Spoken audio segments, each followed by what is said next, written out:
Hello friends, welcome to EC Academy.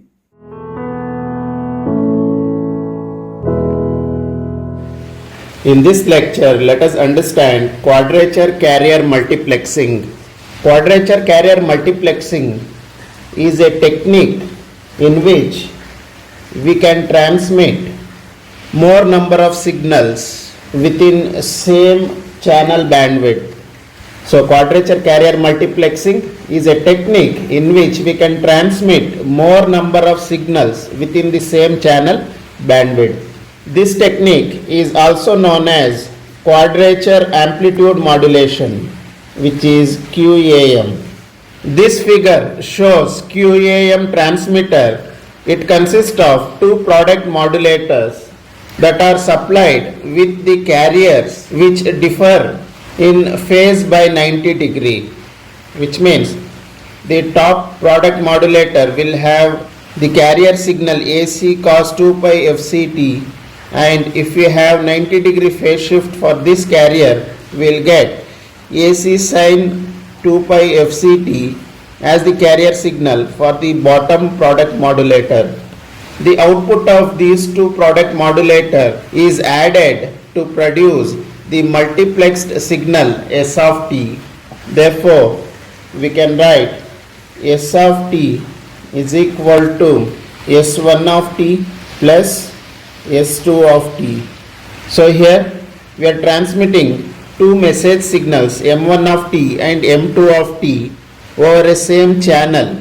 So these two message signals are passed through the product modulator to produce S1 of t and S2 of t.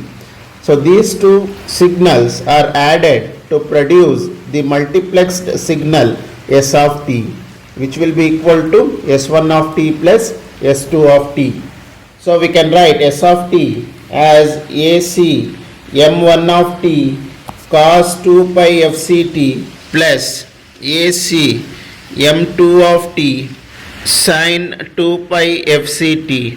Since QAM allows two modulated signals to occupy the same channel bandwidth, therefore bandwidth will be equal to 2W.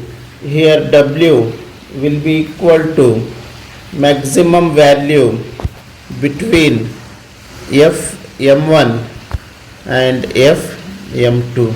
So since we are transmitting two signals over same channel, the bandwidth will be equal to 2W. So here W will be maximum value between the frequency of first message signal and second message signal. So whatever maximum frequency is there, so that value will be taken as W. Here figure B shows the QAM receiver, which consists of two coherent detectors which are fed by locally generated carrier signals which are having same frequency but out of phase by 90 degree. So first carrier will be cos 2 pi FCT. So if we take 90 degree phase shift, we will get second carrier which is sin 2 pi FCT. The received multiplexed signal S of t is applied to these two product modulators. The output of product modulator will be V1 of t and V2 of t. So we can write the output of top product modulator is V1 of t, that is equal to S of t multiplied with cos 2 pi FCT. Since input signal is S of t, so that input signal will be multiplied with cos 2 pi FCT. Similarly, the output of lower product modulator will be equal to S of t multiplied with sin 2 pi FCT.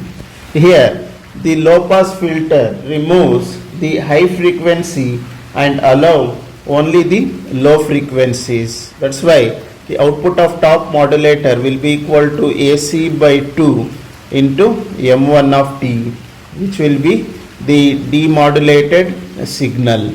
Since low pass filter removes high frequencies, therefore output of first low pass filter will be V01 of t, that is equal to AC by 2 m1 of t. Similarly, the output of bottom product modulator is v2 of t is equal to s of t into sine 2 pi fct. Again, since low pass filter removes high frequencies, therefore output of low pass filter v naught 2 of t will be equal to AC by 2 m2 of t. So transmitted signal had AC m1 of t cos 2 pi fct plus AC m2 of t sin 2 pi fct. So the higher frequency terms have been cancelled, and from the first low pass filter we obtained AC by 2 m1 of t, and from the second low pass filter we obtained AC by 2 m2 of t. So these two are the demodulated signal. This is about quadrature carrier multiplexing. Hope you have understood the topic. Thank you.